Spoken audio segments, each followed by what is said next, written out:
नमस्कार दोस्तों, भगवत गीता सीरीज के 10th सेशन में आप सभी का स्वागत है। हमारा नाम डॉक्टर विक्रांत सिंह तोमर है।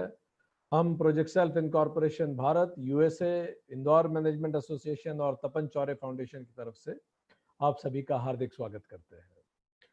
गीता सार हम लोग जिस पे हम डिस्कस कर रहे हैं, एक बात इससे पहले कि हम सेशन शुरू करें आप सभी को बताना चाहेंगे कि चूंकि हमारे पास समय की कमी रहती है, इसीलिए हम वर्ष बाय वर्ष कई बड़े चैप्टर्स में नहीं भी जा पाते, पर हम पूरा प्रयास करने का कोशिश कर रहे हैं कि हम गीता को समराइज सही तरीके से कर सकें। और जो जो वर्सेस आपको ऐसी लगती है, जो आपको लगता है उस पर अलग से एक्सप्लेनेशन की जरूरत है, उसको आप व्हाट्सएप ग्रुप में लिखिए, उसका उत्तर हम वहां भी देना चाहेंगे। आप सभी को फ्रेंडशिप डे की भी हमारी तरफ से हार्दिक शुभकामनाएं। हम सब स्पिरिचुअल कंपेनियंस हैं, और जैसा चैप्टर 4 के फर्स्ट सेशन में हमने बात की, भगवान ने कहा हम सब यहां हमेशा से हैं। We all are spiritual companions. और ऐसी सभाएं पहले भी हुई हैं। ये ऐसा नहीं है कि पहली बार हम किसी सत्संग में एक दूसरे के साथ यहां बैठे हैं, ऐसे पहले भी हो चुका है। कॉस्मिक डेजावू हो चुका है। भगवान चैप्टर 4 के शुरुआती श्लोक में कहते हैं कि वो अवतार के रूप में धरती पे आते हैं जब जब धर्म की ग्लानि होती है और अधर्म का उत्थान होता है। वो आते हैं साधुओं का परित्राण करने के लिए और दुष्टों का विनाश करने के लिए। और यदि हमें उन्हें जानना हो तो उन्हें जानने के लिए भगवान कहते हैं कर्म योग, जिससे चित्त की शुद्धि प्राप्त होती है।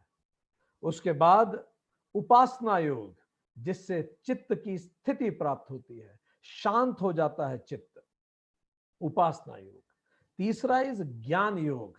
जब चित्त स्थिर होता है और शांत होता है तो उसको उस ज्ञान योग के माध्यम से हम उसको समझने का प्रयास करते हैं। तब हम जब शास्त्र अध्ययन करते हैं तब हम उसको बेहतर कर पाते हैं।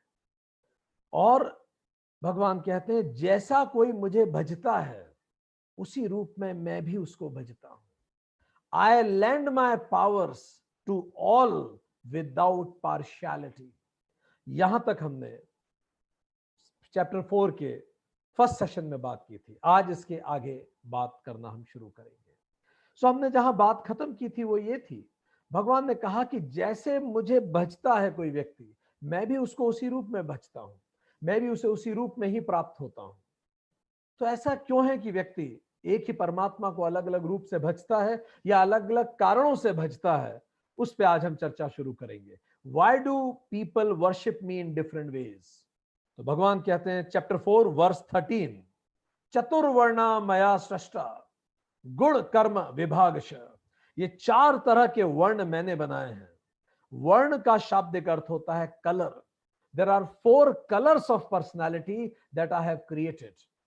4 disposition of people I have created. 4 basic personality types I have created.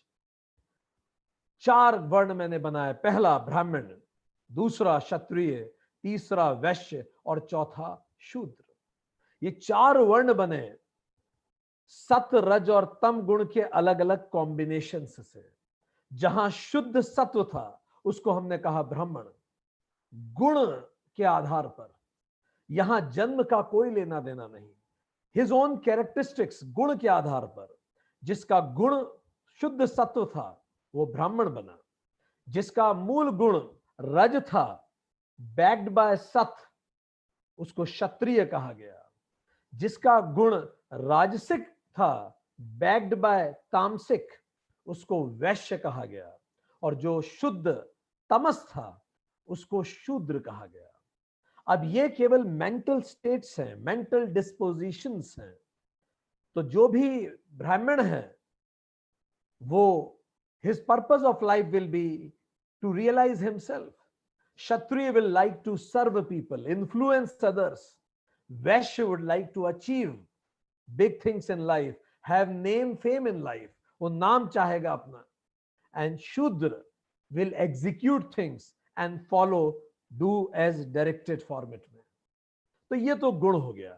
यदि आपको इसमें और डिटेल में जानना हो, वेदांत सीरीज के चैप्टर 4 में बहुत गहराई से इस पे हमने चर्चा की है। तो प्लीज वेदांत सीरीज का चैप्टर 4 देखिए, क्योंकि यहां हम उस टॉपिक को केवल छू के निकलेंगे।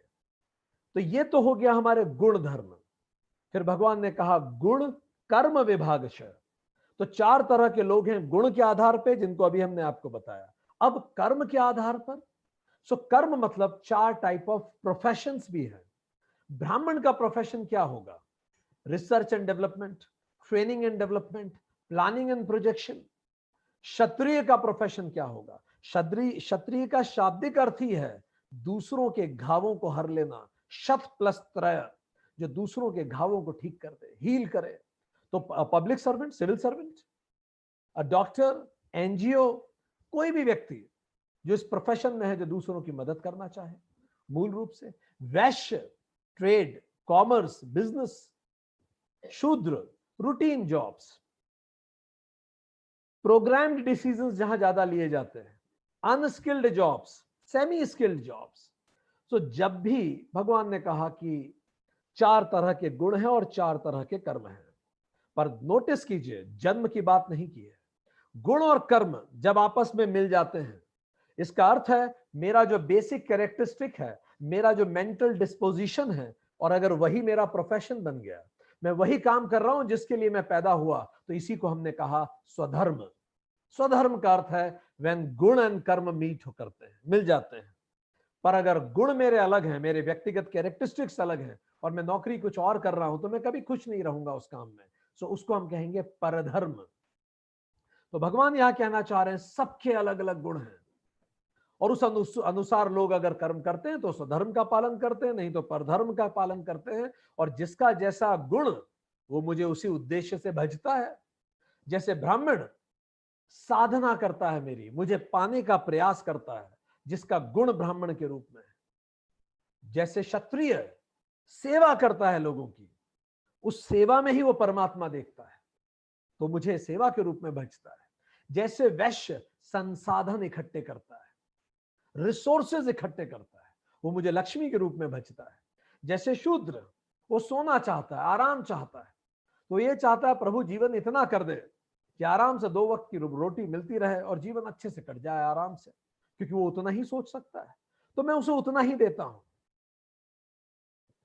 भगवान शिव जो सबसे तत्काल प्रसन्न हो जाते थे, बड़े बड़े राक्षसों ने उनसे वर ले लिए, पर पार्वती जी को 3 जन्म लेने पड़े शिव को प्रसन्न करने के लिए। रविन्द्रनाथ टैगोर लिखते हैं ऐसा क्यों हुआ? ऐसा इसीलिए हुआ, वो बंगाली में अपनी कविता में लिखते हैं कि भगवान भक्त से पूछता है, कैन तोर 2 हाथ पाता, तूने दोनों हाथ क्यों फैला रखे हैं? कैन तोर 2 हाथ पाता। तो भक्त उत्तर देता है, दान तो चाहिए दाता, मुझे दान नहीं चाहिए, मुझे तो स्वयं दाता चाहिए। तो जितने राक्षस शिव को भजते थे, वो तो कोई संसाधन के लिए भजता था, और कुंभकर्ण जैसा कोई सोने के लिए भजता था, कोई सेवा भी करना चाहता था शायद लोगों की। पर पार्वती किसी संसाधन या किसी रिसोर्सेस के लिए शिव को नहीं भज रही थी, वो तो स्वयं शिव को पाना चाहती थी। She wanted to realise herself. इसीलिए जो ब्राह्मण तत्व होता है, जिसमें सत्व होता है, वो परमात्मा को अलग रूप से भजता है, और बाकी लोग अलग अलग कारणों से भजते हैं। तो भगवान ने ये कहा जो मुझे जैसा भजता है, वो उस आधार पे भजता है क्योंकि उसका गुण वैसा है, वो वैसी ही उसका गुणधर्म है। पर भगवान उसके आगे एक और लाइन इसी श्लोक में कहते हैं, हालांकि मैंने 4 वर्ण का सृजन किया है, पर वर्ष 13 में ही वो कहते हैं, पर फिर भी मैं अकर्ता हूं, तो भी मैं करने वाला नहीं हूं। देखा जाए तो ये चारों तरह के लोग मैंने बनाए, पर फिर भी मैं कुछ नहीं करता। मैं अयुक्त हूं, अभोक्ता हूं, अकर्ता हूं। ऐसे कैसे? जब चारों वर्ण उन्होंने ही बनाए, तो वो फिर कैसे कह रहे हैं कि मैंने कुछ नहीं किया? ये दोनों लाइनें एक दूसरे को काटती हुई प्रतीत होती हैं, पर अगर गौर से देखें तो अगली वर्स इसको एक्सप्लेन करती है। चैप्टर 4 वर्स 14, भगवान कहते हैं हर व्यक्ति जो इस धरती पे आया है, एंड ये बहुत महत्वपूर्ण वर्स है, हर व्यक्ति जो इस धरती पे आया है अपनी अपनी वासनाओं के कारण जन्म लेता है। वासना क्या है? Hidden, latent, deep desires. उसकी जो हिडन डिजायर्स हैं, उसी अनुरूप वो जन्म लेता है। जैसे बिल्कुल ऐसा है कि एक इंटेलिजेंट स्टूडेंट जब किसी कॉलेज नया नया ज्वाइन करे तो चाहेगा कि क्लास में नंबर ऑफ स्टूडेंट कम हो ताकि वो इंडिविजुअल अटेंशन दे सके और टीचर उस पर फोकस कर सके और ज्यादा प्रश्नों के लिए उसे समय मिल सके। पर यदि एक स्टूडेंट है जो पढ़ाई में बहुत अच्छा नहीं है, उसकी वासनाएं अलग हैं क्लास से, वो चाहता है कि बहुत ज्यादा भीड़ हो ताकि मुझ पर किसी का इंडिविजुअल फोकस ना हो, मैं भीड़ में कहीं घूम जाऊं। तो दोनों की इच्छाएं अलग अलग हैं, लेटेंट डिजायर्स अलग अलग हैं। वासना शब्द का शाब्दिक अर्थ है गंध, दोनों की व्यक्तित्व की गंध अलग अलग है। तो भगवान ये कहते हैं कि जैसी वासना होती है वैसा ही घर में आप जन्म लेंगे, वैसा ही शरीर आप पाएंगे और वैसे ही गुण आपके अंदर होंगे बाय बर्थ। तो ये तीन चीजें आपकी वासना के कारण ही आपको मिला है। जिस भी घर में आप पैदा हुए हैं, जो भी शरीर आपको मिला है, जिस भी प्रकार का, जो भी जेंडर आपको मिला है, जो गुण है आपके बेसिक कैरेक्टरिस्टिक्स बाय बर्थ, जो आपका नेचर है, सो जैसे वासना वैसा घर, शरीर और गुण। जैसा गुण वैसे थॉट्स। जैसे दोनों स्टूडेंट में हमने देखा, जैसे थॉट्स बिल्कुल वैसी फीलिंग्स होंगी, जैसी फीलिंग्स वैसे वर्ड्स होंगे, जैसे वर्ड्स वैसे एक्शंस होंगे, जैसे एक्शंस वैसी हैबिट्स बनेंगी और जैसी हैबिट बनेगी बिल्कुल वैसे ही कैरेक्टर बनेगा और जैसा कैरेक्टर बनेगा वैसा ही भाग्य बनेगा। सो भगवान ये कह रहे हैं, ये बड़ी महत्वपूर्ण श्लोक है, 14th वर्स। भगवान ये कह रहे हैं इंसान अपनी किस्मत का स्वयं विधाता है, वो स्वयं भाग्य विधाता है। मैं दिखता हूं कि मैंने बनाया पर मैंने कुछ किया नहीं। इंसान अपनी किस्मत का स्वयं रचयिता है। सो एक पल का पॉज लेते हैं, चलिए अपने आसपास देखते हैं। जैसा बुद्ध ने कहा, as you think so you will become, आप अपनी किस्मत के रचयिता हैं। जैसे जीसस ने कहा, as you sow so shall you reap. जैसा विवेकानंद ने कहा कि नास्तिक वो नहीं है जो परमात्मा को नहीं मानता, नास्तिक वो है जो स्वयं में विश्वास नहीं रखता। तो चलिए एक पल का पॉज लेते हैं, बिल्कुल रुक जाइए, सेशन में रुक जाइए एक सेकंड के लिए और अपने आसपास उन लोगों को याद कीजिए। Be still and see around. Think of any most important relationship of your life and ask yourself, what is that undelivered lesson that he is there to give us? जो व्यक्ति आज आपके जीवन में सबसे इंपॉर्टेंट है, वो कुछ सिखाने के लिए आया है, एक योजना के तहत आपके जीवन में आया है। अब जब भी आप उसकी आंखों में आंखें डाल के देखें या उसको देखें तो मन ही मन खुद से पूछिएगा कि ये मेरी लाइफ में इतना महत्वपूर्ण रोल निभाने के लिए आया है, क्या लेसन है जो ये मुझे सिखाना चाहता है। और अब एक ऐसे व्यक्ति का नाम सोचिए जिससे आप सबसे ज्यादा नाराज रहते हैं, रोजमर्रा पे जिससे आपको सबसे ज्यादा गुस्सा आता है, रोजमर्रा पे जिससे आपकी बिल्कुल ट्यूनिंग नहीं जमती, आप बहुत परेशान हैं उससे। अब एक पल फिर सोचिए, क्योंकि ये भी एक बड़ा प्रगाढ़ रिलेशन है। प्रेम और नफरत दोनों के रिश्ते बड़े गहरे होते हैं। इंसान बहुत, जैसे किसी मूवी में एक्टर जो हीरो होता है और जो विलेन होता है, दोनों इक्वल पावरफुल होते हैं, बड़े महत्वपूर्ण रोल होता है उनका। इसीलिए जिसको आप सबसे ज्यादा नापसंद करते हैं, इस बार सच्चे मन से उससे भी पूछिएगा मन ही मन कि क्या लेसन ये मुझे सिखाने के लिए आया है। द मोमेंट आप वो लेसन सीख लेंगे, वो जीवन से तिरोहित हो जाएगा वो व्यक्ति। वो तब तक रहेगा, आपको परेशान करता रहेगा जब तक आप वो लेसन नहीं सीखेंगे। So be still, see around every important person, relation, situation, and ask what is that undelivered lesson it has for us. Let's receive that lesson full of gratitude. So the bad news is we are abide by a book called destiny. खराब खबर यही है कि एक किस्मत की किताब है जिसको हमें फॉलो करना पड़ता है। पर द गुड न्यूज इज उस किताब के रचयिता या ऑथर हम खुद ही हैं।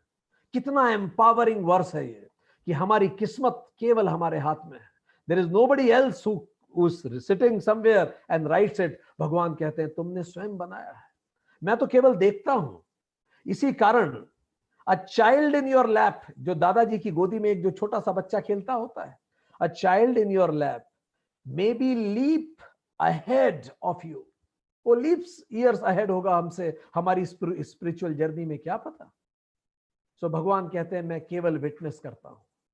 हर इंसान अपनी अपनी वासनाओं के अनुसार जन्म लेता है, मैं कुछ नहीं करता। आई जस्ट साक्षी भाव से मैं देखता हूं, उसको धीरे धीरे इंप्रूव करता हुआ मैं देखता हूं। I act yet not act, मैं एक्ट करता हूं तो भी एक्ट नहीं करता। और फिर वो अर्जुन को कहते हैं, हे अर्जुन तू भी ऐसा ही कर, तू साक्षी हो जा, चीजें अपने आप घटती हैं, तू साक्षी हो जा। भाव आएंगे तो देखो गुजर जाएंगे, सिचुएशंस आएगी तो साक्षी भाव से देख, वो गुजर जाएगी। तू ठहर जा जैसे मैं ठहरा हुआ हूं, अपने आप चीजें बदलना चालू हो जाएंगी और तू इस बंधन से मुक्त हो जाएगा। तेरे पूर्वजों ने भी, वर्स 15 चैप्टर 4, तेरे पूर्वजों ने भी इसी तरह के निष्काम कर्म से मुझे पाया था। तो तू भी अकर्ता हो जा जैसे मैं अकर्ता हूं, तू भी अकर्ता हो जा। पर अब ये एक चुनौतीपूर्ण बात है। भगवान का अकर्ता होना हम समझ सकते हैं, पर इंसान कैसे अकर्ता हो, कैसे अकर्ता हो सकते हैं हम लोग, आगे भगवान अब उसको एक्सप्लेन करते हैं। और ये बहुत इंपॉर्टेंट वर्स है, चैप्टर 4 वर्स 16। कैसे हो जाए अकर्ता, है क्या अकर्म? तो भगवान कहते हैं वर्स 16, कर्म क्या है और अकर्म क्या है, इसमें तो ज्ञानी जन भी मोहित हो जाते हैं। कर्म किम अकर्म किम इति अत्र कवयः अपि मोहिताः, कवि तक मोहित हो जाते हैं, विद्वान मोहित हो जाते हैं। कर्मणो अपि बोद्धव्यम, बोद्धव्यम च विकर्मणः, हमें कर्म को भी समझना चाहिए और हमें विकर्म को भी समझना चाहिए। अकर्मणश्च बोधव्यम, और हमें अकर्म को भी समझना चाहिए। Chapter 4 verse 17। तो चलिए 3 टेक्निकल वर्ड्स हमारे पास आए। भगवान ने कहा कि व्यक्ति को कर्म क्या है पता होना चाहिए, अकर्म क्या है पता होना चाहिए, और विकर्म क्या है पता होना चाहिए। और जैसा भगवान ने कहा, सारी दुनिया मैंने रची है, चारों वर्ण मैंने रचे हैं, फिर भी मैं करता हूं, क्योंकि सब अपने अपने वासनाओं से पैदा होते हैं। तो चलिए एक एक को समझते हैं। कर्म क्या है, इस पे बात हो चुकी है। कर्म का मतलब है activity, any thought, feeling, word and action, ये कर्म है। किसी भी तरह के विचार, शब्द, क्रिया या भावनाएं। अकर्म क्या है? अकर्म इज अनएक्टिविटी, अनएक्टिविटी। अकर्म का मतलब है freedom in thought, feeling, words and action. मैं पूरी तरह से फ्री हो जाऊं अपने विचारों में, भावनाओं में, शब्दों में और कार्यों में। I be the master of my emotions. तो जो व्यक्ति अपने इमोशंस का मास्टर होता है, सेल्फ का मास्टर होता है, वो अकर्ता हो जाता है, अकर्म। अगला इज विकर्म। विकर्म का अर्थ है इल एक्टिविटी, रॉन्ग कर्म, निषिद्ध कर्म, या फिर वो कर्म जो मेरे क्षेत्राधिकार के बाहर है, मेरे कंट्रोल के बाहर है। तो थोड़ा सा और डिटेल उतरते हैं। चलिए फिर से कर्म को समझें और डिटेल में अब उतरेंगे। ये तो वन लाइनर डेफिनेशन। कर्म इज एक्टिविटी, अकर्म इज नॉन एक्टिविटी, और विकर्म इज इल एक्टिविटी। सो कर्म 3 तरह के होते हैं, 3 तरह के कर्म है, नित्य, नैमित्तिक और काम्य। नित्य, नैमित्तिक और काम्य। नित्य कर्म मींस डेली ड्यूटीज। रोज आप पूजा करते हैं, नहाते हैं, अपने आप को साफ करते हैं, जो रोजमर्रा के कार्य हैं वो तो करने ही है, तो वो नित्य कर्म हो गए। ठीक। दूसरे नैमित्तिक, स्पेशल ड्यूटीज। स्पेशल ड्यूटीज, आप फिल्मों में एक्टर हैं, आपका काम है एक्टिंग करना, पर जब देश पे कोरोना जैसी महामारी आती है, देश पे कोई परेशानी आती है, तो अक्षय कुमार जैसा एक्टर आता है और देश के लिए डोनेशन देता है। अब ये क्या है? ये रूटीन वर्क नहीं है, ये आपका नित्य वर्क नहीं है, ये नैमित्तिक है। जब जरूरत पड़े तो आपको उतरना चाहिए फील्ड में काम करने के लिए। जब देश पे परेशानी आए तो एक एक व्यक्ति को योद्धा बन जाना चाहिए। ऐसा देश जिसका एक एक व्यक्ति लड़ सकता है, वो कभी गुलाम नहीं होता। नैमित्तिक कर्म, स्पेशल पर्पस ड्यूटीज, वो भी हमें करनी होती। तीसरा इस काम्य कर्म। काम्य मींस डिजायर प्रॉम्प्टेड ड्यूटीज, वो कर्म जो डिजायर से पैदा होती है। जैसे जॉब होती है हमारी, हमें वेतन चाहिए तो हमें काम करके देना पड़ेगा, और कोई भी डिजायर से रिलेटेड थिंग। सो आप पैसा इकट्ठा कर रहे हैं ताकि कार खरीद सके, तो ये तीनों कर्म ठीक है, नित्य कर्म भी ठीक है, नैमित्तिक भी ठीक है और काम में भी ठीक है। अगर इसका आधार धार्मिक है तो ये सब कर्म धर्म है, बिल्कुल ठीक। अब हम आ जाएं विकर्म क्या है। एक्शंस टू बी अवॉइडेड, वो एक्शन जो बिल्कुल नहीं करना, जैसे hurting others, cheating others, harming others, अधर्म आधार पे कार्य करना, निषिद्ध कर्म जो प्रोहिबिटेड है। या फिर विकर्म का एक मतलब और है, उन क्षेत्रों में कर्म करने का प्रयास करना जो आपके कंट्रोल के बाहर है। जैसे फॉर एग्जाम्पल बारिश आएगी कि नहीं आएगी, आप भले सोचते रहिए, इस पे कितना ही सोचते रहिए और परेशान होते रहिए, आपके सोचने से पानी नहीं आएगा। तो उसमें आप अपने थॉट्स को जाया कर रहे हैं। हाँ, अगर आप कृषि विज्ञानी हैं तो फिर वो आपकी नौकरी है। सो आप ये देखें वो आपके कंट्रोल में हो तो ही आप थकें उसमें, ना तो नहीं तो अपनी ऊर्जा उधर लगाइए जो चीज मेरे कंट्रोल में है। तो ये हो गया विकर्म, उन क्षेत्रों में जाना जो कंट्रोल के बाहर है। अब सबसे इंपॉर्टेंट, भगवान ने कहा अर्जुन तू अकर्म कर। कर्म तो सब करते हैं पर महत्वपूर्ण है तू अकर्म कर। अकर्म का अर्थ क्या है? अकर्म का अर्थ यह है, दो लाइन की डेफिनेशन अकर्म की। अकर्म मीन्स इनएक्टिव फ्रॉम आउटसाइड, बाहर से इनएक्टिव होना, and extremely active from inside, और अंदर से बहुत एक्टिव होना। बाहर से बिल्कुल शांत दिखना पर अंदर बहुत एक्टिव रहना। जैसे बुद्ध, आप उनको साधना करते हुए देखिए, ऐसा लगेगा कि बैठ के सो रहे हैं, पर आप उनके अंदर अगर उतर के देख सकें तो पता नहीं सहस्त्रों योजन लंबी चौड़ी यात्राएं कॉस्मोस की, ज्ञान विज्ञान की गहन गुत्थियों को सुलझा रहे हैं अपने अंदर बैठ के। बाहर से शांत है, अंदर से एक्टिव है। क्रिएटिव थिंकर किसी भी कंपनी में चले जाइए आप, जो क्रिएटिव थिंकिंग की टीम होती है वो शांति से बैठी रहती है। आप किसी भी सीईओ से मिलिए जाके, सीईओ के कमरे में अगर आप जाएंगे तो एक कहीं गुलाम अली का गाना चल रहा होगा और कुर्सी पे आंख बंद करके ऐसे ऐसे झूल रहा होगा। वो बड़ा इनएक्टिव दिखेगा, पर उसकी आंखों के अंदर झांक के देखिए तो इतनी बड़ी लाखों करोड़ों के एम्पायर के बारे में वो सोच रहा है। तो बाहर से बिल्कुल इनएक्टिव है पर अंदर से बड़ा एक्टिव है। एक कवि, एक ऋषि, एक्शन इन एक्शनलेसनेस, दिख रही एक्शनलेसनेस पर अंदर ही अंदर बहुत एक्टिव है। ये तो पहली परिभाषा हो गई अकर्म की। दूसरी परिभाषा क्या है? एक्टिव फ्रॉम आउटसाइड, बाहर से तो बड़ा एक्टिव दिखता है बट इनएक्टिव फ्रॉम इनसाइड, पर अंदर बड़ा शांत है। बाहर से तो ऐसे पसीने टपक रहे हैं, दौड़ भागी कर रहा है, बिल्कुल दौड़ लगा रहा है, पर अंदर से बिल्कुल शांत है। स्वामी चिन्मयानंद से किसी ने पूछा, इतना बड़ा चिन्मय ऑर्गेनाइजेशन बन रहा है स्वामी जी, आपको इसको लेके क्या खतरे लगते हैं, क्या चैलेंजेस हैं और क्या योजनाएं हैं? स्वामी जी ने मुस्कुरा के बोला, ये पूरा चिन्मय मिशन यदि आज इस वक्त भी खत्म हो जाए तो मुझे कोई फर्क नहीं पड़ता। मैं अपना कर्म कर रहा हूं, जब तक इस संस्था की आयु होगी वो चलेगी, चले चले, ना चले ना भी चले। इतने एक्टिव हैं बाहर से पर अंदर से बिल्कुल शांत, उन्हें कोई फर्क नहीं पड़ता। Swami Vivekananda extremely active from in outside, विदेश जा रहे हैं, सेशंस ले रहे हैं, इतना बोल रहे हैं, ये कर रहे हैं, वो कर रहे हैं, पर अंदर से उनको खुद के लिए कुछ नहीं चाहिए, बिल्कुल शांत। एक बहुत बड़े आयोजन का, सिंहस्थ जैसे बड़े आयोजन का प्रभारी, कमिश्नर, वो अकर्म कैसे करते हैं? दिख रहा है वो पूरी मीटिंग ले रहे हैं, दौड़ भाग कर रहे हैं, पर अगर कोई उनसे रुक के पूछे कि सर आप इतना बड़ा आयोजन कर रहे हैं, तो वो मुस्कुरा के कहें कि नहीं, ये मैं नहीं कर रहा, ये तो भगवान महाकाल कर रहे हैं, मैं कौन होता हूं करने वाला, मैं तो बस योजना बना रहा हूं और एग्जीक्यूट कर रहा हूं, बाकी सब तो प्रभु इच्छा है, वो चाहेंगे तो होगा। अब नोटिस कीजिए, इतना भाग दौड़ रहे हैं पर अंदर बिल्कुल शांत है कि मैं कुछ नहीं कर रहा, परमात्मा चाहेगा तो हो जाएगा, let me give my best. So ये state of mind is called akarma. ये ज्ञानी की स्टेट ऑफ माइंड है। ये जो दूसरी हमने बताई, एक्शनलेसनेस इन एक्शन, तो ज्ञानी या जो अकर्म करता है उसकी कैरेक्टरिस्टिक क्या होती है? वो एक्शन इन एक्शनलेसनेस होता है, या फिर एक्शनलेसनेस इन एक्शन होता है।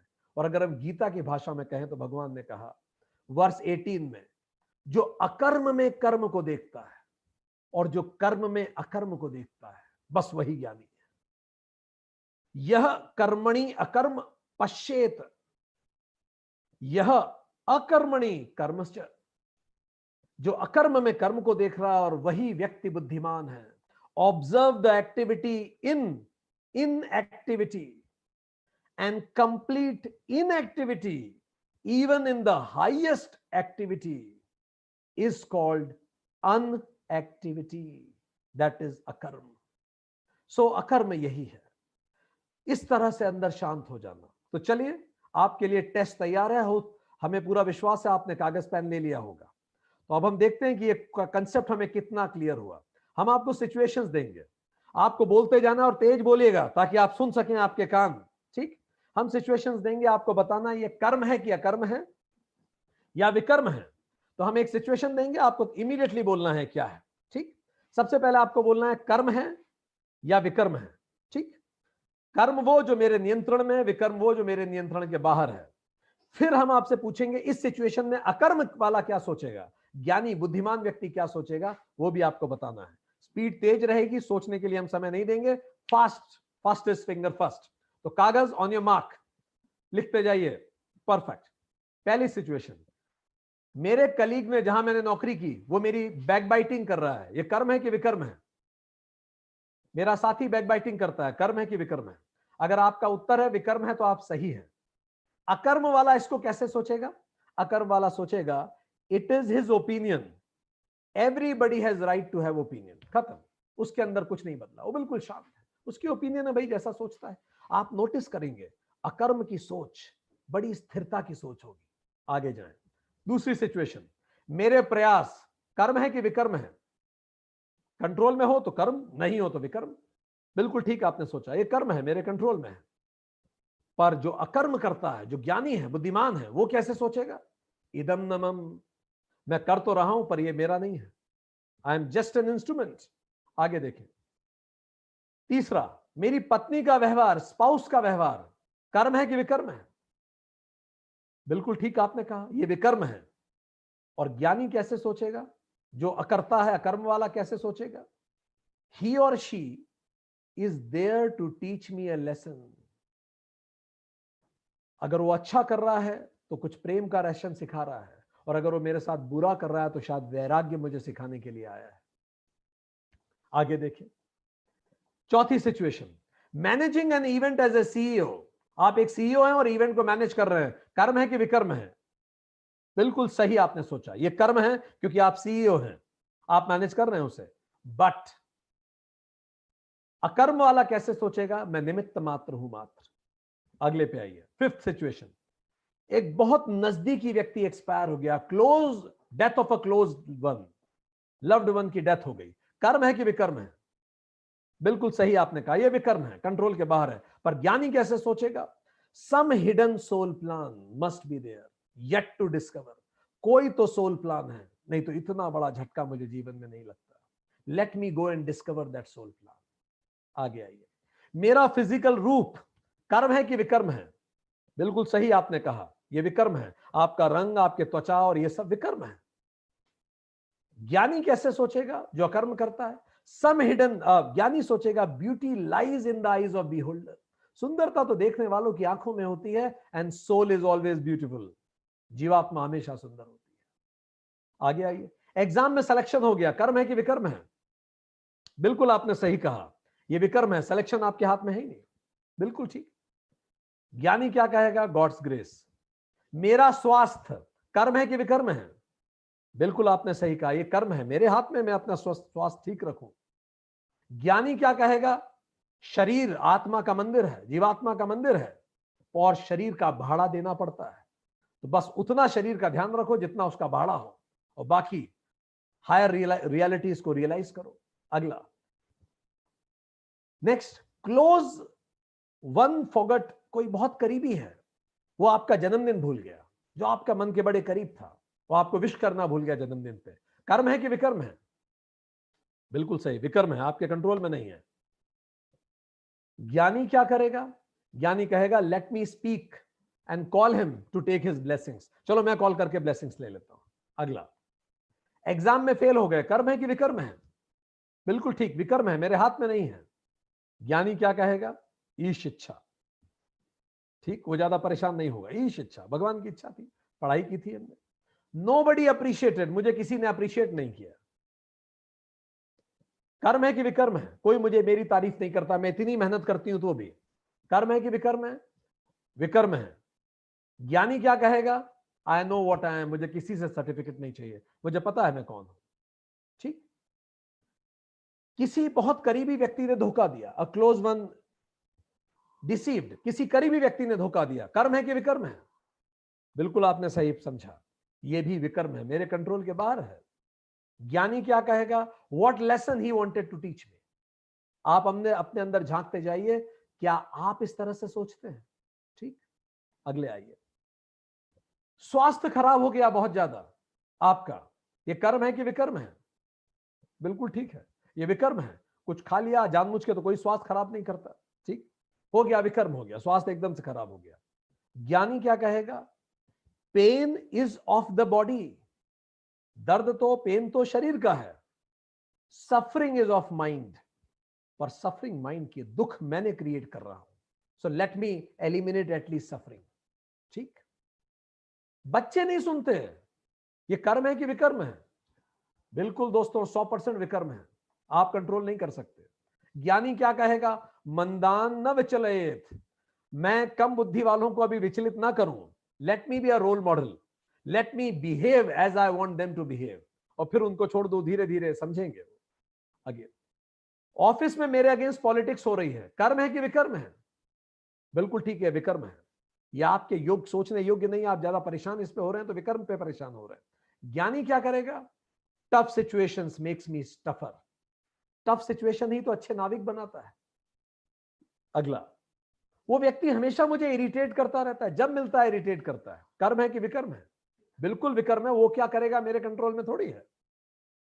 ज्ञानी कैसे सोचेगा? जो अकर्म करता है वो कैसे सोचेगा?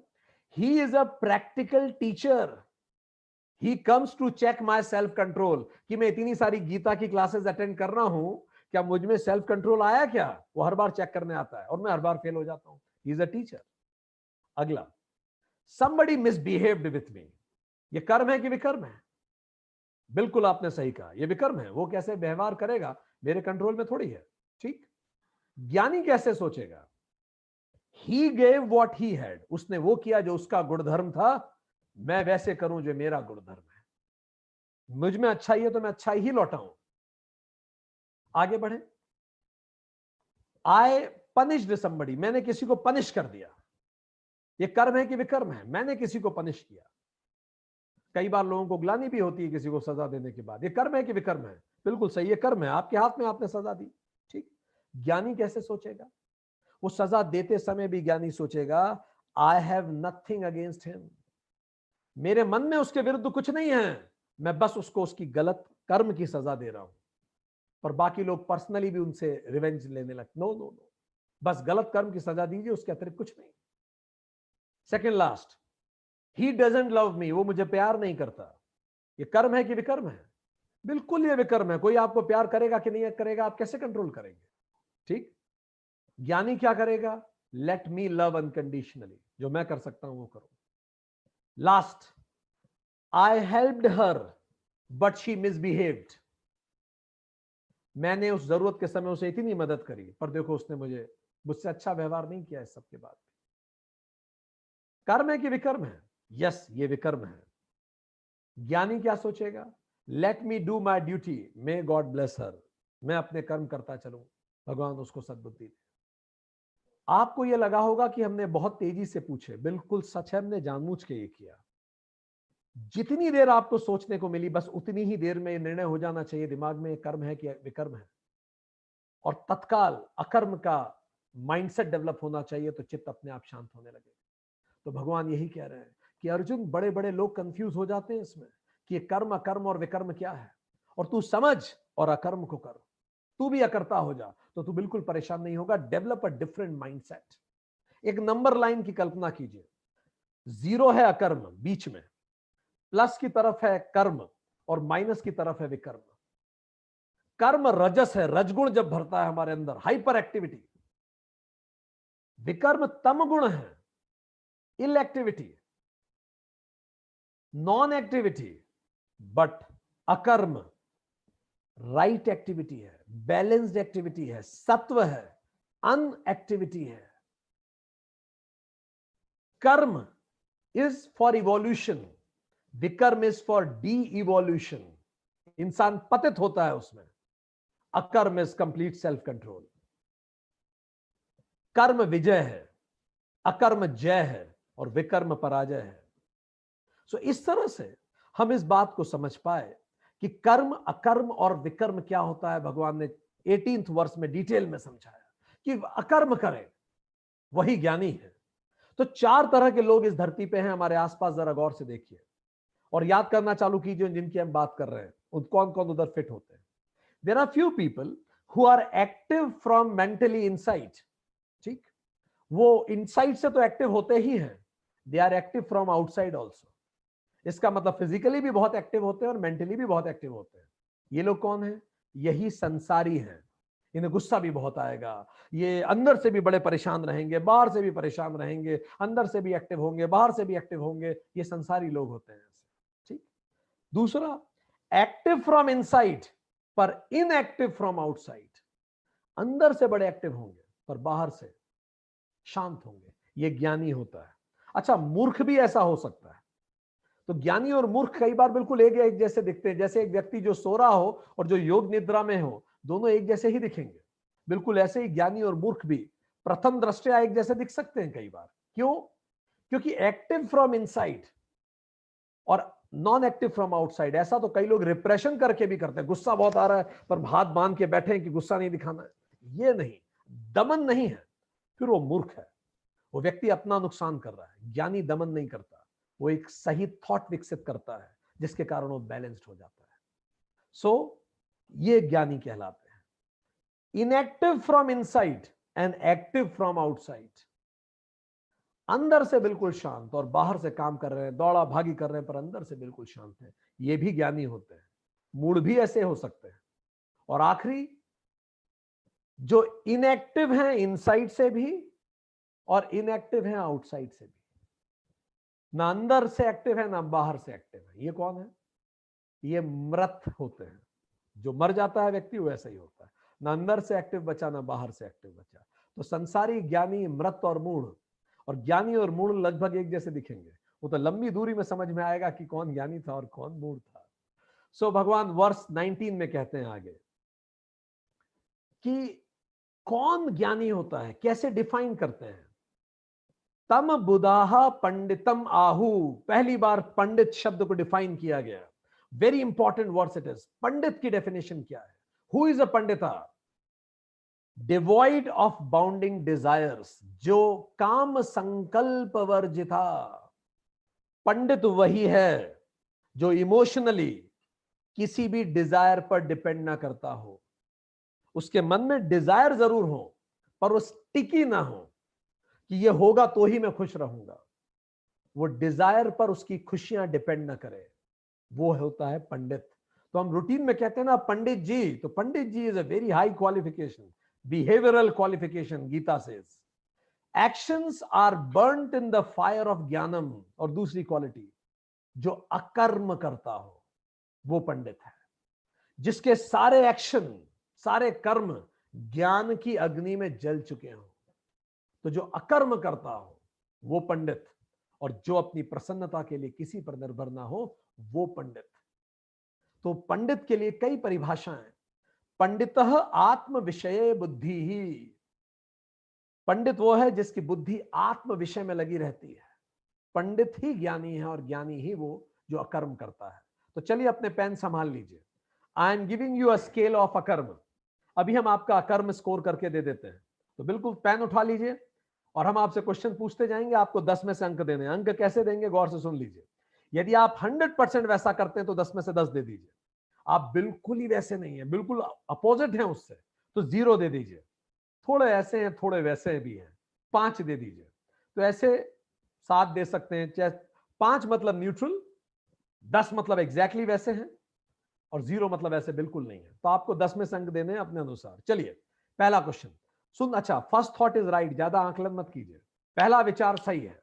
अभी पता पड़ता है हम कितने परसेंटेज ज्ञानी हैं। चलिए स्टार्ट। फिर परिवार के बाकी सदस्यों से भी स्कोर मिला लीजिएगा। पहला, abundance attachment to the fruit and actions. किसी भी एक्शन के फ्रूट्स, कार्यों के परिणाम से मुझे कोई विशेष अटैचमेंट या ऑब्सेशन नहीं होता। मैं कार्य करता हूं और भूल जाता हूं। कर्म फल संगम त्यक्त्वा, अंक दीजिए खुद को। ठीक। दूसरा, depends on nobody for happiness, that is emotionally independent. मैं अपनी प्रसन्नता के लिए किसी पर भी भावनात्मक रूप से निर्भर नहीं हूं। मैं हमेशा प्रसन्न रहता हूं। अंक दीजिए। निराश्रय, गीता कहती है। तीसरा क्वेश्चन, एवर कंटेंटेड, परम संतोषी, नित्य तृप्त, बड़ा संतोष रहता है मन में। जो दिया विधाता बहुत दिया, सब बिल्कुल ठीक। परम संतोषी, अंक दीजिए। नित्य तृप्त। ये तीनों जो हमने आपको क्वेश्चंस पूछे वर्स 20 चैप्टर 4 में है। अब अगले प्रश्न वर्स 21 में, do actions with a controlled mind without emotional स्वे। कभी भी भावावेश में आकर निर्णय नहीं लेता, भावुक होकर निर्णय नहीं, हमेशा बिल्कुल शांत मन से निर्णय लेता हूं। यत चितात्मा, गीता से। ठीक। नेक्स्ट, फिफ्थ क्वेश्चन, निमित्त मात्र भाव से कर्म करता हूं। जब भी मैं कर्म करता हूं, I work as a instrument, कि मैं तो निमित्त मात्र हूं, मेरे माध्यम से हो रहा है। मैं कौन होता हूं कुछ करने वाला? वो तो विधाता चाहता है, उसके माध्यम से मैं एग्जीक्यूट कर रहा हूं। त्यक्त सर्व परिग्रह, हर तरह का परिग्रह छोड़ देता है वो। अंक दीजिए। Next question, goes beyond Asha and निराशा, निराशी, गीता से। ये नहीं सोचता बार बार अब क्या होगा, अब क्या होगा, इस तरह की एंजाइटी नहीं होती उसमें, अब क्या होगा। वो आशा निराशा के ऊपर हो जाता है। एंजाइटी देखिए अपने अंदर की। अंक दीजिए। Only body is in action for maintenance. शरीर का काम एक स्वस्थ मंदिर देना है जीवात्मा को। इससे ज्यादा शरीर से मोह ठीक नहीं। केवलम शरीरम कर्म कुर्वन, इतना बना के रखिए कि सारे कर्म किए जा सके, इतना फिटनेस रखिए अपने अंदर। पर इससे ज्यादा शरीर से लगाव नहीं। कांच के सामने अपनी शक्ल बहुत बार नहीं देखता, ये देखने के लिए कि मैं कैसा दिख रहा हूं। अंक दीजिए। 7th क्वेश्चन था ये। 8th क्वेश्चन, अब ये वर्ष है 22 जिसमें बाकी प्रश्न है। By legitimate actions whatever I get, I am happy in that. Legitimate, धार्मिक रास्तों से जितना मिलता है मैं उसमें खुश हूं। A little less with peace is much more better than a little more without peace. मैं कोई विवादास्पद जमीन नहीं खरीदने वाला कभी। यत्र इच्छा लाभ संतुष्ट, यद इच्छा लाभ संतुष्ट। जो सही माध्यम से मिले मैं उसी में संतुष्ट हूं। अंक दीजिए। 9th, non competitive, non jealousy, किसी से जेलसी नहीं है। विमत्सरः, मुझे कभी जलन नहीं होती किसी से। दे आर डूइंग गुड, सब अपनी अपनी यात्रा पे है, मैं ऐसा सोचता हूं। अंक दीजिए खुद को। 10th क्वेश्चन, द्वंद्वातीत, गीता कहती है। इक्वी पॉइज्ड, द्वंद्व से परे, बियॉन्ड जॉय एंड सैडनेस। बहुत प्रसन्नता की कोई बात हो या दुख की कोई बात हो, मैं बैलेंस रहता हूं। अंक दीजिए 10 में से।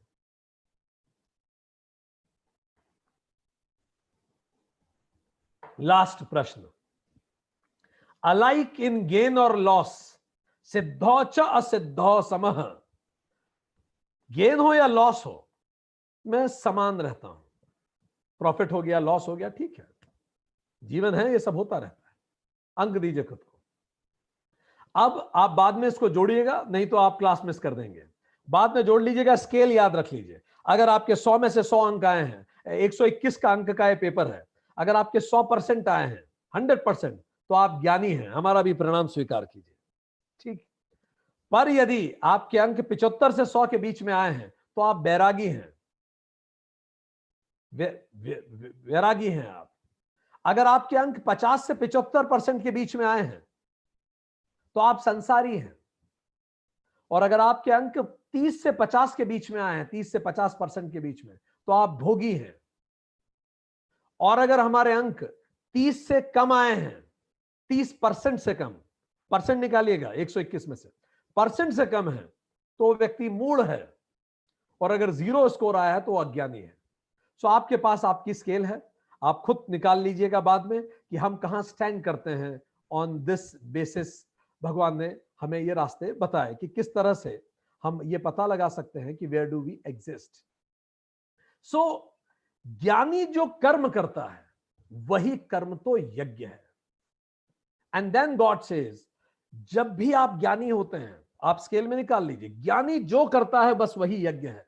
तो फिर से याद दिला दे यज्ञ की परिभाषा क्या है। Any selfless act, dedicated activity, any selfless dedicated activity which is done in spirit of offering to higher leads to service of many।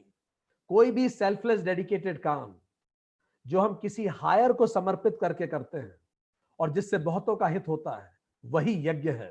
भगवान ने फिर से परिभाषित किया, चैप्टर 2 वर्स 23। यज्ञ पे हम डिटेल में चर्चा कर चुके हैं, अब हम आगे बढ़ेंगे।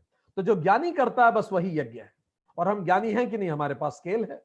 ज्ञानी कौन? वही जो पंडित है, ठीक। और पंडित कौन? जो अकर्म करे। और अकर्म क्यों करें? क्योंकि भगवान ने भी अकर्म किया। यहां तक हम पहुंचे, आगे बढ़े। फोर्थ, अब 24th वर्स और 4th चैप्टर बताती है कि यज्ञ के 4 फैक्टर्स होते हैं। There are 4 factors. ये बड़ी फेमस वर्स है, 24वीं वर्स। हम चाहेंगे कि घरों में बच्चे खाना खाने से पहले इस वर्ष को याद करें और इसको चांट करें समझकर और खाना खाएं। ये वो वर्ष है जो हजारों सालों से हिंदुस्तान के गुरुकुलम में खाना खाने से पहले चांट की जाती थी। वर्ष 24 चैप्टर 4। ये वर्ष ये कहती है कि जो मैं खा रहा हूं, खाने वाला तो ब्रह्म है, भगवान ही है जो खा रहा है। ये जो निवाला है, ये निवाला भी भगवान ही है, और जो अंदर जाके इसको पचा रहा है वो भी भगवान है, और जो खाना है वो भी भगवान है। So the individual is God, the oblation जो खा रहा है खाना वो भी भगवान है, जो जठराग्नि है अंदर जो उसको पचा रही है वो भी भगवान है, और मैं भगवान को याद करके ही ये खा रहा हूं। सब कुछ भगवान है, सब कुछ ब्रह्म है। ये भी, ये चारों चीजें ब्रह्म। तो किसी भी यज्ञ में, आप घर में भी हम लोग हवन करते हैं तो 4 चीजें होती हैं। एक तो इंडिविजुअल होता है, मैन। दूसरा ऑब्लेशन होता है, मटेरियल, जो जौ तिल आप यज्ञ में डालते हैं। तीसरा फायर होता है, मीडियम। और चौथा डाइटी होता है, the mission. So man, material, medium and mission. इसीलिए तो साष्टांग प्रणाम शुरू किया गया। साष्टांग प्रणाम के पीछे भाव यही है कि हे परमात्मा, ये फूल जो मैं तेरे प्रति अर्पित कर रहा हूं ये भी तो तूने ही दिया है, मेरा शरीर भी तूने दिया है, अगर मैं कुछ गाता हूं तो वो भी तेरी ही देन है, तो मेरे पास तुझे देने के लिए कुछ नहीं, निढाल होकर मैं तेरे चरणों में गिरता हूं। साष्टांग प्रणाम भी वही बात है। सो भगवान आगे कहना चाहते हैं, भगवान ने बताया कि पूरी सृष्टि यज्ञ है। चैप्टर 3 में हमने बात की थी, पर अब उसको और डिटेल करेंगे कि आप अपने पूरे जीवन को यज्ञ बना सकते हैं। एवरी मोमेंट, आज से जीवन के हर कर्म को यज्ञ बना लीजिए। वर्ष 25 से 30 तक लगातार भगवान अलग अलग तरह के यज्ञ की बात कर रहे हैं। टोटल 12 यज्ञ भगवान ने बताया। पहला है देव यज्ञ। देव यज्ञ कैसे करें? Individual, offering, fire and deity, ये चारों याद रखिए, इसी की बार बार बात होगी। Me as an individual, what I offer, self regulation, discipline से मैं काम करूं, और फायर में अपना डिसिप्लिन डालूं। फायर काय का? पंच महाभूतों की शुद्धि करूं, ताकि मैं पूजा किसकी कर रहा हूं? ये कॉस्मोस, इस पूरे ब्रह्मांड को मैं अच्छा बनाऊं, स्वस्थ बनाऊं, साफ सुथरा बनाऊं। तो ये हो गया देव यज्ञ। आप रोज सुबह जब अपने घरों के बाहर कचरा डाल रहे हैं, वो जो कचरे वाली गाड़ी आ रही है, उसको अब कल सुबह से यज्ञ भावना से डालिए। भावना बड़ा इंपॉर्टेंट है। हे परमात्मा, ये पूरी कायनात पवित्र हो और स्वच्छ हो, मैं अपनी आहुति देता हूं, ये बोल के आप उसमें जीजिए। तो जो कचरा गाड़ी है वो स्वयं यज्ञ की वेदी बन जाएगी, और अपने आप मन यज्ञ भावना से भर जाएगा, पवित्रता आ जाएगी।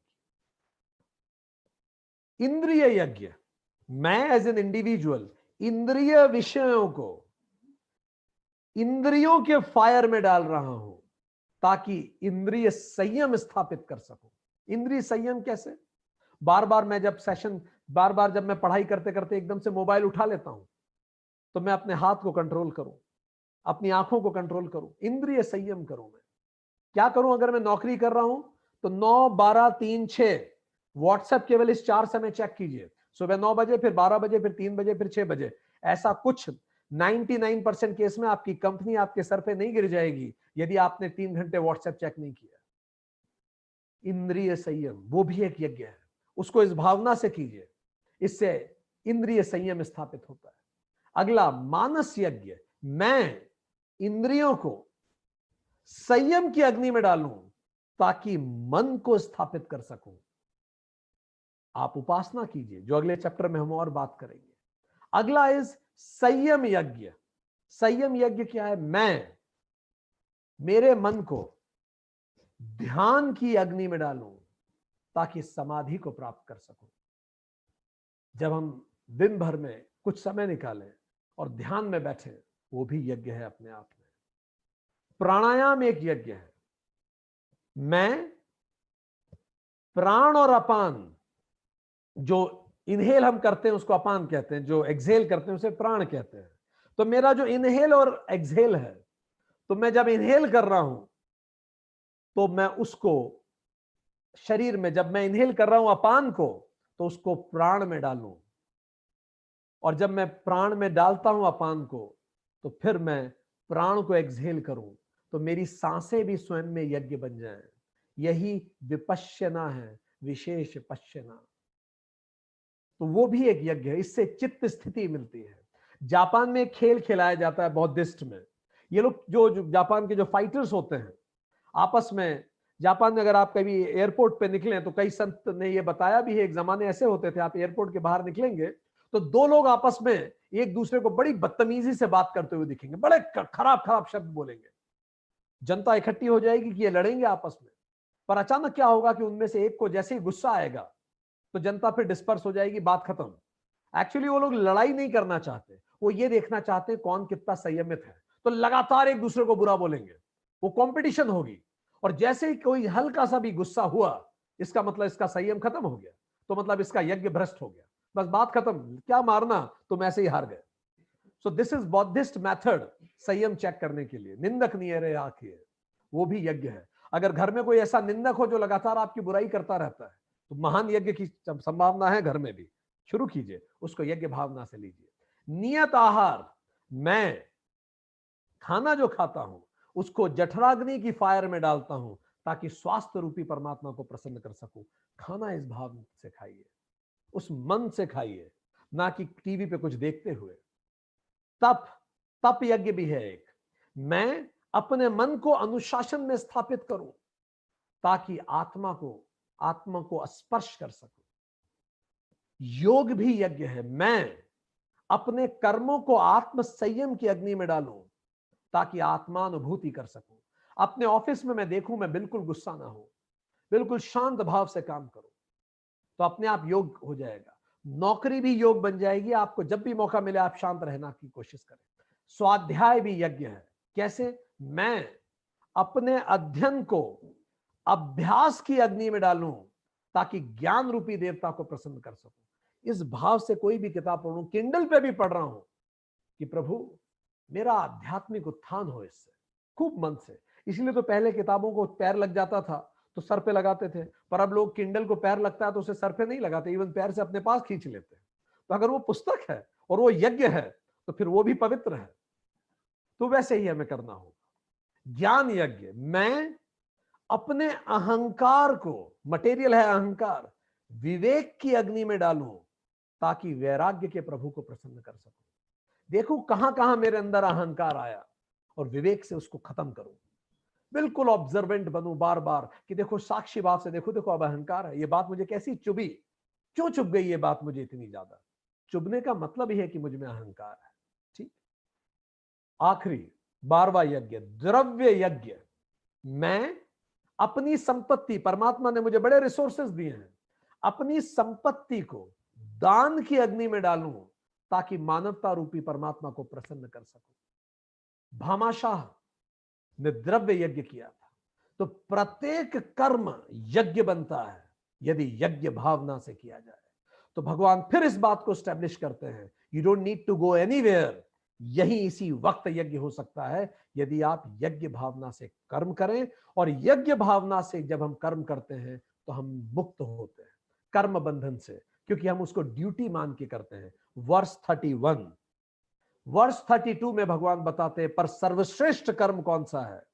सर्वश्रेष्ठ यज्ञ है ज्ञान यज्ञ। ज्ञान यज्ञ कीजिए। अभी हम लोग जो कर रहे हैं ये ज्ञान यज्ञ तो है, पर हमें यज्ञ भावना से करना होगा तो यज्ञ बनेगा। हम देखते हैं कई बार लोग चाय भी पी रहे हैं साथ में, फिर ये यज्ञ भावना नहीं है। चाय इज अ डिस्ट्रक्शन। हम देखते हैं कि लोग कई और दूसरे काम में भी लगे, बैठ के सब्जी भी काट रहे हैं, सेशन भी अटेंड कर रहे हैं, that's perfectly fine, it's okay if you do it, हमें कोई आपत्ति नहीं है। बस हम ये बता रहे हैं यज्ञ भावना तब होगी जब हम इसको भी एक महत्वपूर्ण माध्यम माने अपने अंदर के एलिवेशन के लिए।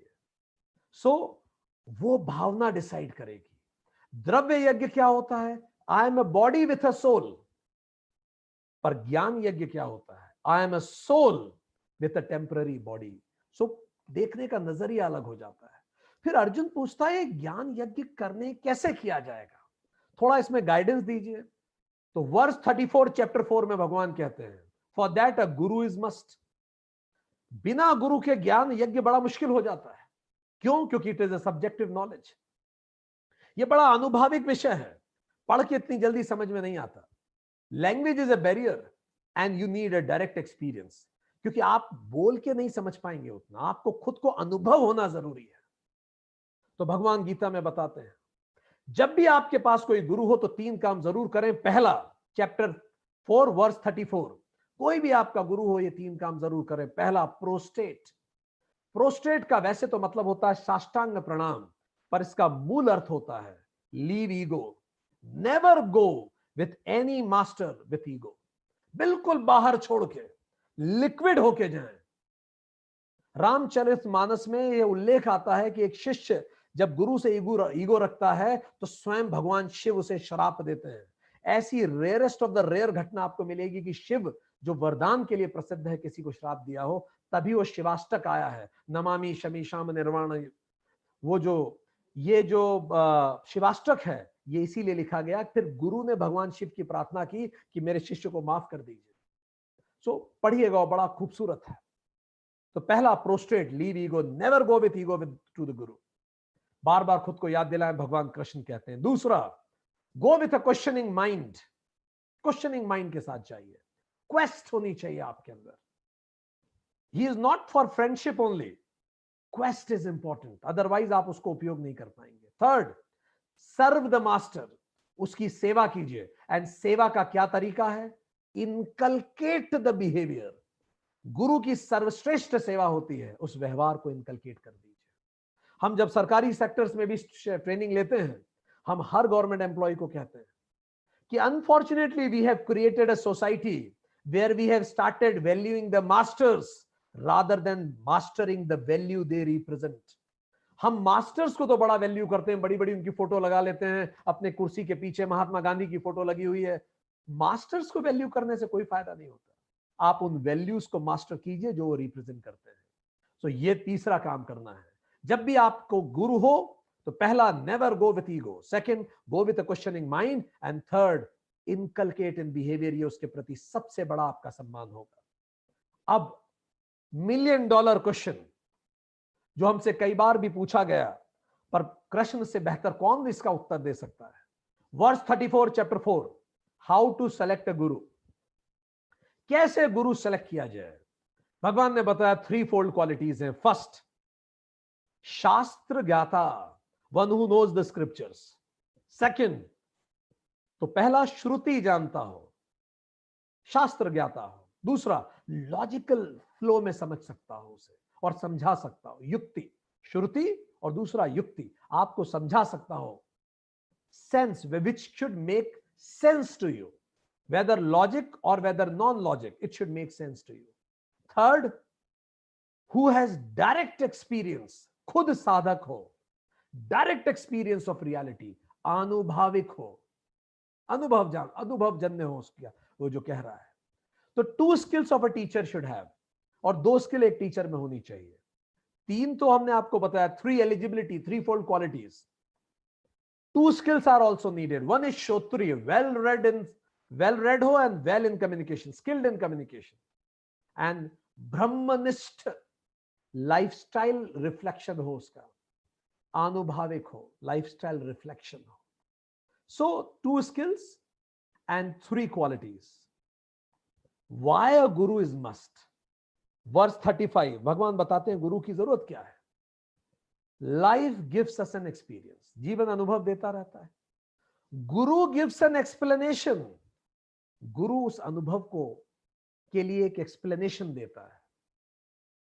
That leads to an exploration to enlightenment, और उस एक्सप्लेनेशन से समझ में आता है अच्छा वो एक्सपीरियंस जीवन में इसीलिए मिला, फिर वो एक्सप्लोरेशन करता है और एनलाइटनमेंट की तरफ जाता है। तो life gives an experience, Guru gives an explanation that leads to an exploration for enlightenment.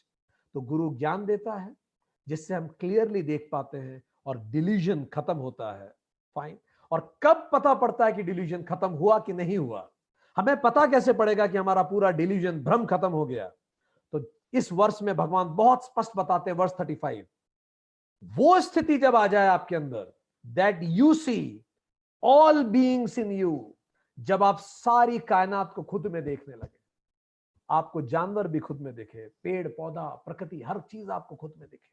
पहली शर्त, see all beings in you and see all beings in me, और भगवान में भी वो सारी कायनात को देख सके।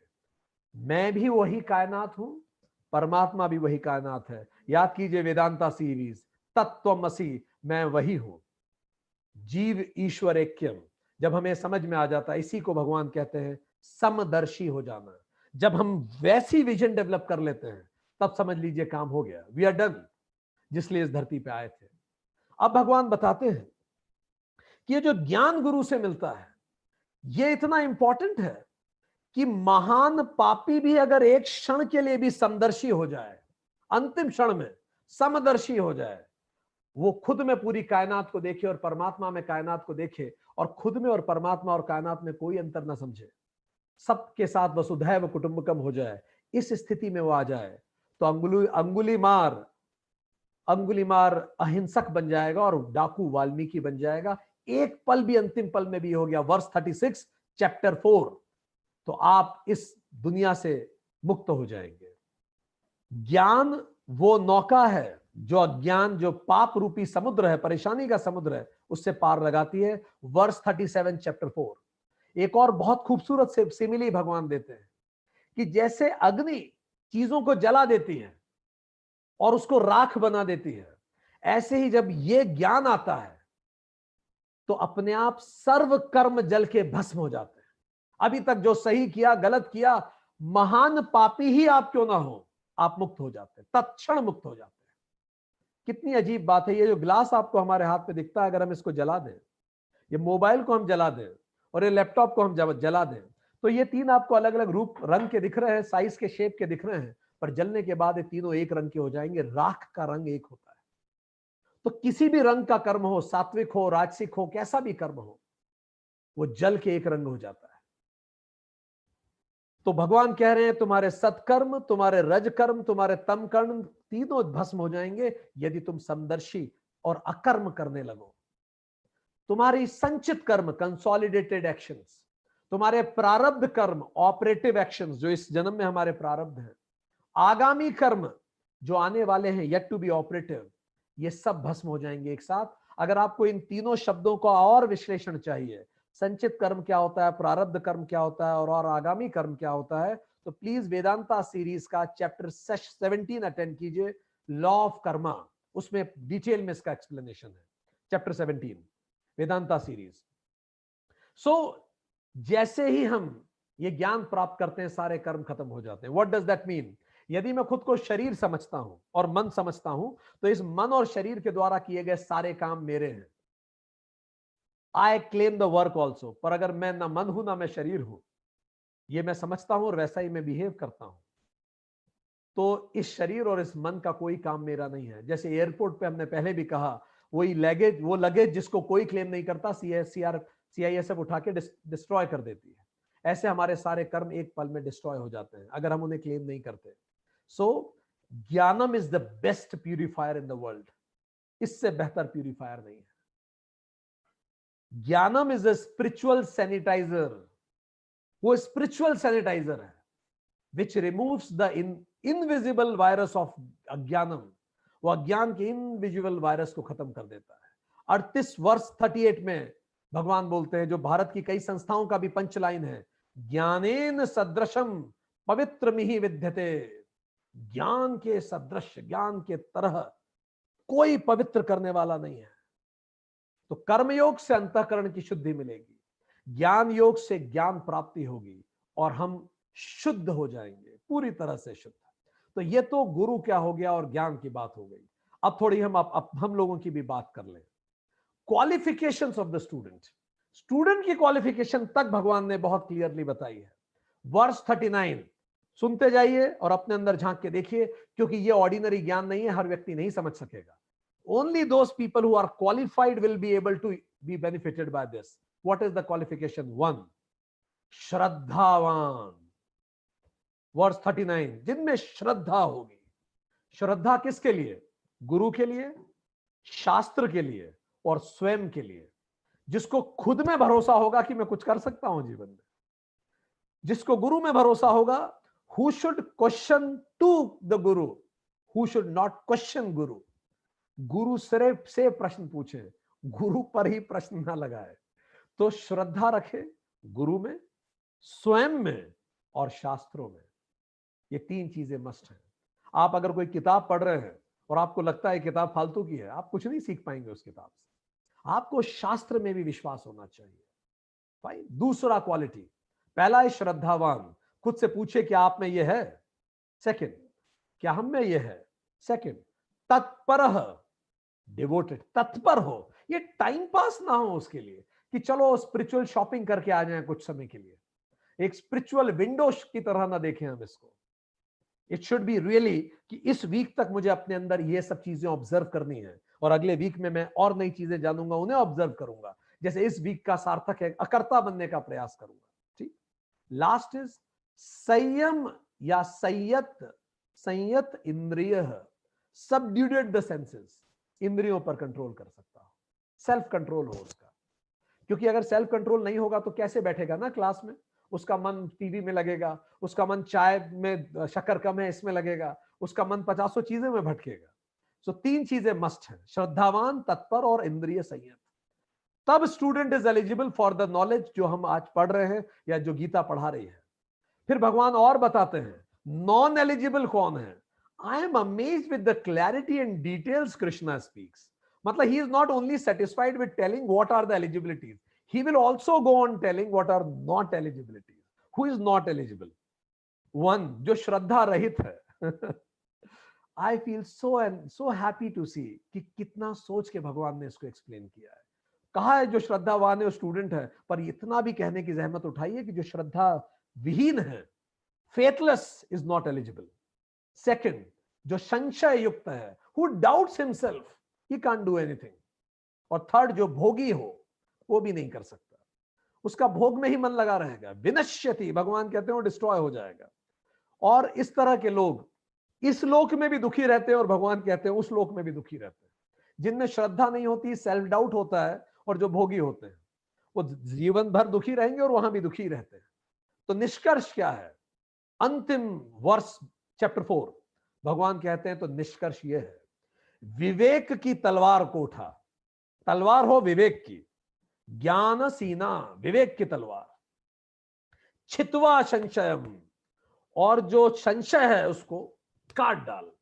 हृदय में स्थित अज्ञान जनित जो संशय है उसको काट डाल, ताकि श्रद्धा पैदा होने का रास्ता निकले, संशय खत्म हो, ताकि तू तत्पर बन सके।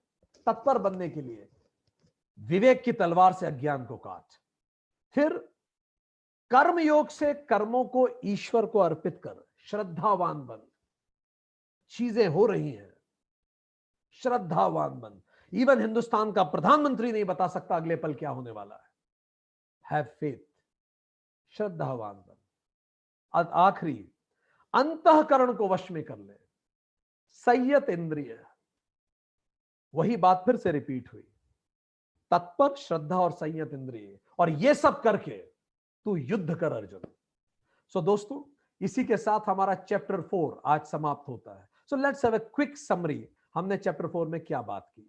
हमने चैप्टर 4 में यह बात किया कि यहां जो भी व्यक्ति आया है, 4 प्रकार के वर्ण हैं, इसलिए अलग अलग रूप में परमात्मा को भजता है। चतुर्वर्णा मया सृष्टा, और जैसा जिसका डिस्पोजिशन होता है वैसा अगर वो प्रोफेशन ले ले तो स्वधर्म है, नहीं तो परधर्म है। परधर्मी दुखी रहेगा, स्वधर्मी खुश रहेगा। तो ये सारे चारों वर्ण मैंने सृजित किए, पर फिर भी मैं करता हूं।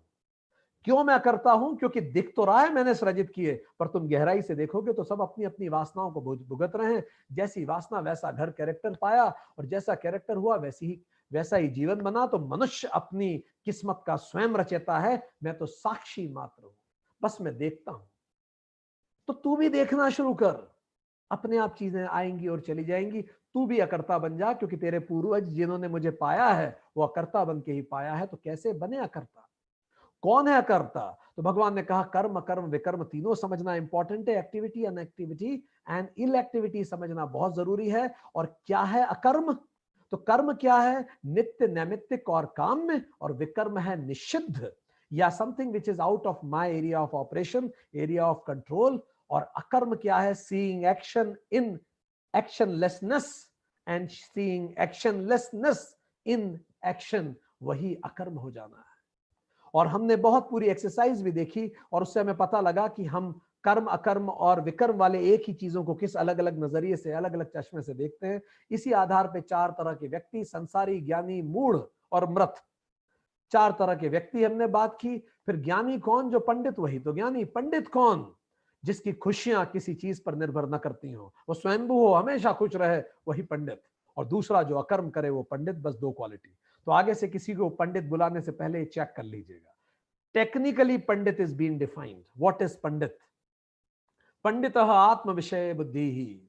एंड देन 11 फोल्ड क्वालिटीज का हमने पूरा का पूरा क्वेश्चन ईयर खेला 121 पॉइंट में, जिसको आप जोड़ के हम सब पता लगा लेंगे कि हम ज्ञानी हैं कि नहीं है, और नहीं है तो कहां कहां हमारे स्कोर कम आए हैं वो भी आपको पता पड़ जाएगा। और ज्ञानी जो करता है वही तो यज्ञ है। ज्ञानी का तो पूरा जीवन ही यज्ञ होता है। तो भगवान ने कहा कि यज्ञ ज्ञानी का पूरा जीवन है। और यज्ञ क्या है?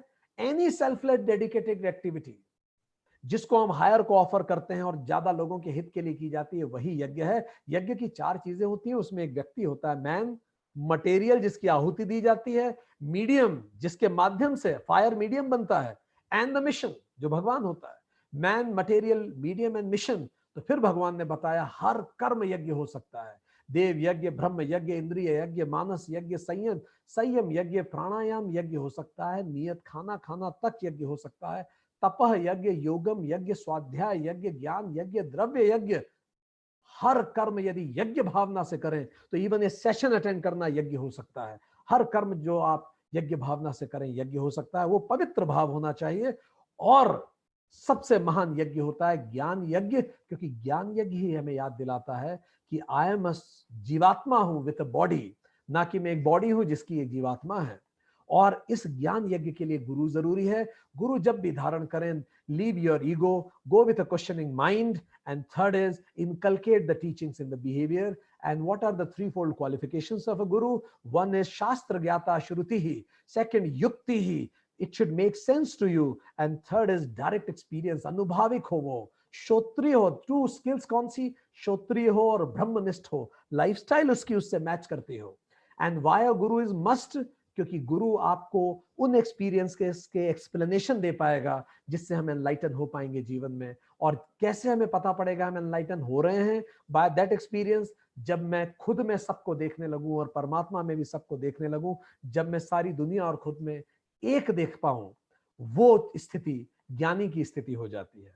सो भगवान ने कहा कि ये जैसी ये स्थिति आती है तो सतरज कर्म, सतरज तम तीनों कर्म, संचित, प्रारब्ध और आगामी तीनों तरह के कर्म, हर तरह के कर्म भस्म हो जाते हैं ज्ञान की अग्नि में। ज्ञान इज द स्पिरिचुअल सैनिटाइजर। सबसे बड़ा सैनिटाइजर यही है। और उसके लिए स्टूडेंट को भी एलिजिबल होना होगा उस ज्ञान के लिए। तो श्रद्धावान बनिए, तत्पर बनिए और संयत इंद्रिय बनिए। कैसे बने श्रद्धावान? विवेक की तलवार से, विश्वास नहीं, विवेक की तलवार से अज्ञान को खत्म कर, लॉजिकल उसको डिस्कस कर पॉइंट्स को और उसको खत्म कर, तत्पर बन, फिर अपने कर्मों को हायर पे सबमिट कर, श्रद्धा रख एंड अपनी इंद्रियों को संयत कर और ये कर कर युद्ध कर। थैंक यू वेरी मच आज के लिए।